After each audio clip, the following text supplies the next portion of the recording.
see AMP's full statement on our website. With me now in the studio is Australia's 24th Prime Minister, Paul Keating. Good to see you, Mr Keating. How are you, Lee?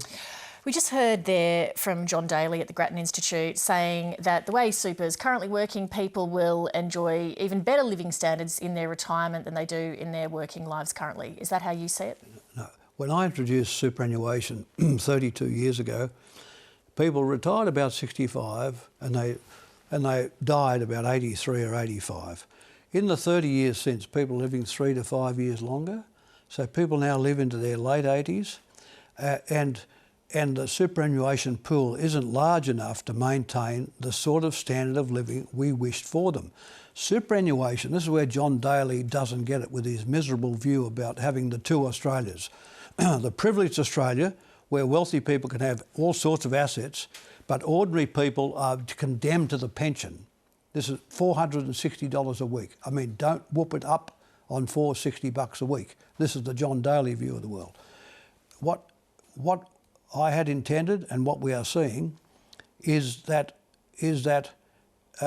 we have a new community standard where people have some equation between the ordinary working people of Australia and those that have got wealth. In other words, they're not just simply condemned to the age pension, where Daly's recommending people retire, work till 70, put their house in the assets test where now it isn't.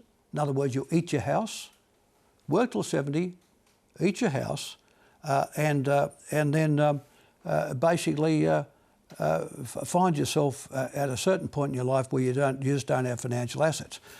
The other thing is that we've just been through we went through the global financial crisis. Central banks around the world have reduced interest rates to such low levels now. An American Treasury bond brings 3.2% now. When the big equities boom we're currently in finishes, we're going to go back to the low interest rates for the next 20 years or so. Try living on 3.2%. I mean, 9.5% in super won't cut it. Will 12% cut it? Barely cut it. 12% would have cut it quite easily if the funds were earning, say, 7% a year. But you can take 1 percentage point off that now, basically to about 6, because, you know, bonds will be paying 3, 3.25, maybe 4. And so, you know, the big Australian funds today are earning 10, 11% a year. 10, 11 compared to 4. There might be some Australians watching who are saying, well, if we're talking about 12%, why can't my employer give me that 12% and it's up for me to decide, do I put it on my mortgage, do I put it into super, what do I do with it? Well, the thing is, they're not giving it, Lee. You see, for the last 4 years, nearly 5, we've had no real wage increases. Inflation's been 1.9% and wages have been 1.9%. But the employers have had 10% productivity in that period. So the employers are sitting on 10%, 10 percentage points, but the gift of productivity to wages growth has been 0. Is it greed? Is it? It's the way, it's the bargaining power changes. We don't quite know why, but if we were to devote 2.5 percentage points of super, 2.5 to super, in other words, we go from 9.5 to 12, it's 2.5 of the 10.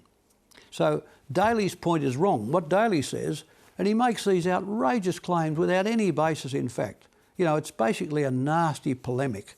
What he says is, if you get super, you forego a wage increase. In fact, the employers could afford to pay the 2.5% this week. And still only use a quarter of the productivity that they have pocketed in the last 5 years. You point out, though, that even if they went to the 12%, you've still got low returns on investment that are going to come into play. Sure. You've floated the idea then for a national insurance scheme to help cover this shortfall where people are living longer. How would that actually work? Well, you see, when I designed super, as I said earlier, people retired about 65 and died about 85. But your children, particularly your children, and my children will probably now live to 100 or 105. The pool of money runs out about 85. The super pool at 12% will run out about 85, or maybe you could stretch it to about 90. But once you get into your 90s and noughties, there's nothing to support you but the basic pension. So what I believe we should have a longevity levy, not superannuation, but a national insurance scheme where we have a modest levy like the Medicare levy, and what that modest levy does is pick you up once you pass 85, which guarantees you income support, aged care accommodation and health. Because when the super money has run out, when you don't have any income support and you're heading for the basic pension, then all these costs start mounting up on you, you know, diagnostic imaging and pathology, accommodation. So how an insurance scheme would work is that people contribute 1 or 1.5%. People who die earlier subsidise those who die later. So someone who dies at 55, their contribution subsidises somebody who lives to 105. Just like insurance, just like fire insurance. Everyone pays for insurance in the street. 30 houses, 2 houses burned down over 20 years. The other 28 houses pay for it. Is that kind of safety net not what the aged pension is meant to do? Well, see, the aged pension, it's a very important question. The aged pension, Lee, is an anti-destitution pension. And I've designed the super system to keep the aged pension. See, you get the aged pension in Australia is not related to your income. You would get the aged pension if you've never worked in Australia. If you have never been in the workforce, or if you've been in the workforce and left the workforce, you get the aged pension. It's not income related. Where the European pension system, your pension is related to your contributions against your income at work. So the aged pension is a great social block, but it is an anti-destitution payment, and super is meant to build on that. So we want, in a wealthy society like Australia, where the economic system can produce enough wealth to give people flexibility in retirement. You know, let's say, you know, your hot water system blows up.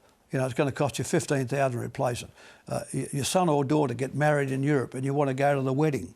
You know, under the daily proposition, you get nothing. You know, if you've got your nest egg and your super, you can have some of the flexibility in retirement that a country like Australia should afford you. We've seen this tension in the system between the retail and the industry funds, people now leaving retail funds to go to industry ones. What do you think about that? Well, the industry funds are not-for-profit funds. The retail funds are for-profit funds, and they have a trustee. So the trustee should be getting the best deal for all the people in the retail fund, which means investing in other businesses and other funds, but they don't do that. They just invest in the bank, and they've been bank funds, ANZ, NAB, Commonwealth, etc. So basically the trustee structure in the retail funds is a joke. It's a joke. And I think the Royal Commission will probably recommend that structure changes. Super is very complex. A lot of Australians find it difficult to understand. How do you make the case for big changes like this in an environment of, you know, 24/7 news and social media? And I know. Look, the more changes, the more confused people become. You know, if they at 9.5%, the compulsion means that the key to all wealth is compound earnings. It's the earnings on the earnings on the earnings, the interest on the interest on the interest. So about every 8 years, your super pool doubles. If you do nothing, you just leave it with one of the funds, it ought to double about every 8 years. So therefore, you know, there's a case for settling super down. It should be at 12%, and then that's for the 65 to 85s, and for the 85s to 105, we need a new non-super system, an insurance system. Here we are as a country. 25 years ago, I wanted to set up a post-85 to 105 insurance system for aged care and aged income and aged accommodation. It still hasn't happened all these years later. Mr. Keating, pleasure to have you.